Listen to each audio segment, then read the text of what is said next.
এই যে চিকেন করবো, তার জন্য চিকেন আনা হয়েছে।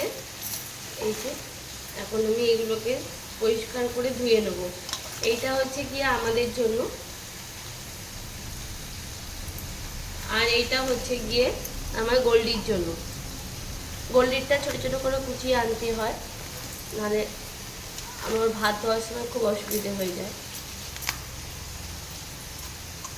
এটা দেবো গোল্ডির জন্য। আজকে আমি আলু দিয়ে চিকেনের ঝোল করব বলে এখানে আমি চিকেন নিয়ে নিয়েছি। আর আজকে আমি পেঁয়াজগুলো একটু এখন গোল গোল করে কেটে নিয়েছি। আর এখানে আমি আলু এরকম সাইজের করে কেটে নিয়েছি। আলুগুলোকে আমি লাল লাল করে ভেজে তুলে নেব। আলুটা আগে ধুয়ে জল ঝরিয়ে নিয়েছিলাম, নাহলে তেলে দিলে প্রচুর জল ছেটে।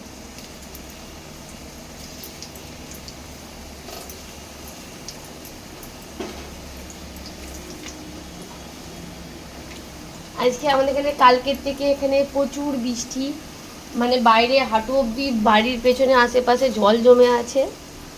যে আজকে কোনো সবজি আরও আসতে পারিনি, কিছুই না, তাও চিকেনটা আনা হয়েছে। আলুগুলো আমি দুদিকে একদম লাল লাল করে ভেজে নিয়েছি। আলুগুলোকে এবার আমি তুলে নেব।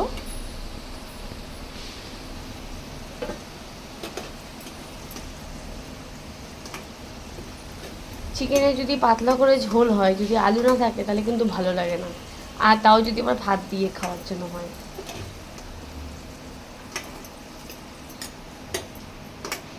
আলুগুলোর মধ্যেই আমি দিয়ে দেবো তেজপাতা, লাল শুকনো লঙ্কা আর গোটা জিরে ফোড়ন দিয়ে দেবো আমি। এটা দিয়ে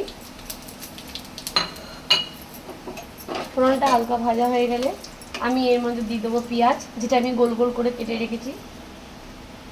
এ দেখো পেঁয়াজটা আমি কেমন কেটেছি আজকে সালাদের মতো। পেঁয়াজটা আমি দিয়ে দেবো।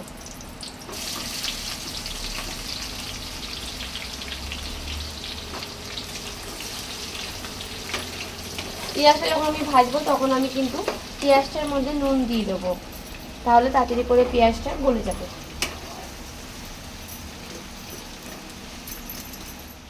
নুনটা দিয়ে দেবো পরিমাণ মতো, যতটা লাগবে।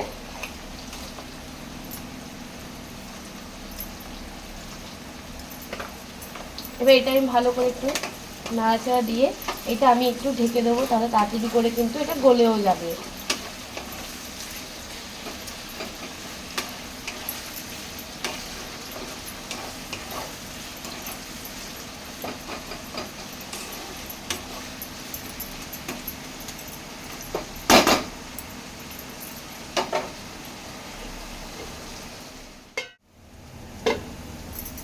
পেঁয়াজটা দেখো হয়ে গেছে। আমি এর মধ্যে এবারে এক এক করে সব মশলাগুলো দিয়ে দেবো। এখানে আমি কেটে নিয়েছি দুটো বড় সাইজের টমেটো।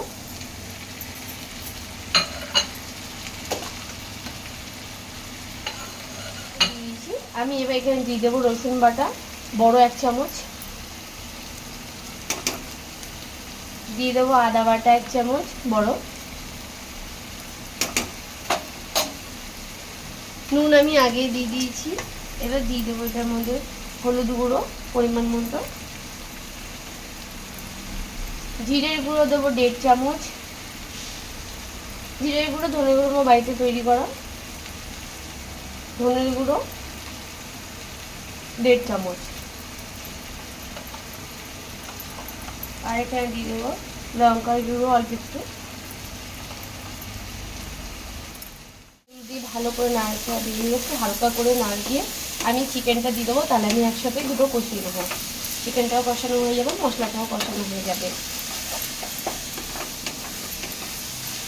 দেখো আমি এগুলো সব মিলিয়ে নিলাম। এবার আমি চিকেনটা দিয়ে দেবো।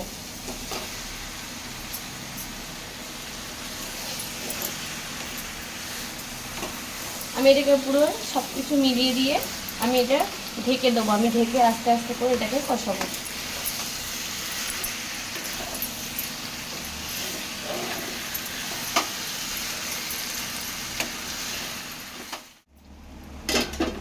দেখো তোমরা মাংসটা কষানো হয়ে গেছে।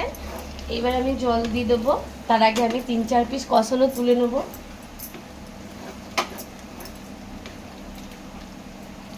এর মধ্যে আমি আলুগুলো দিয়ে দিচ্ছি, আলুগুলো গলে গেছে। আর এখন লেগ পিসটাও ভুলে গেছে, চলে যাচ্ছে না। আমি আজকে টমেটো সস দিইনি, যেহেতু আজকে আমি টমেটো দিয়েছি তার জন্য।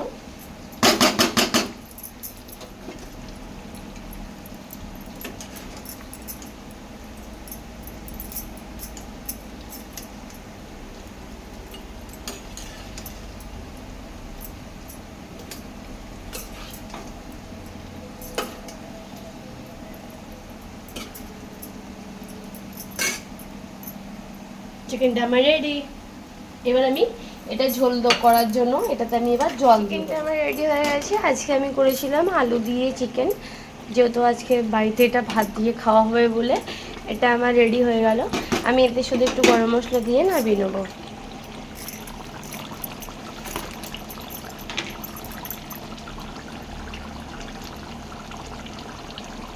গরম মশলা আমি বাড়িতে গুঁড়ো করে রেখেছিলাম, আর আমি সব মশলা বাড়িতে গুঁড়ো করেই রাখি, লঙ্কার গুঁড়োটা ছাড়া।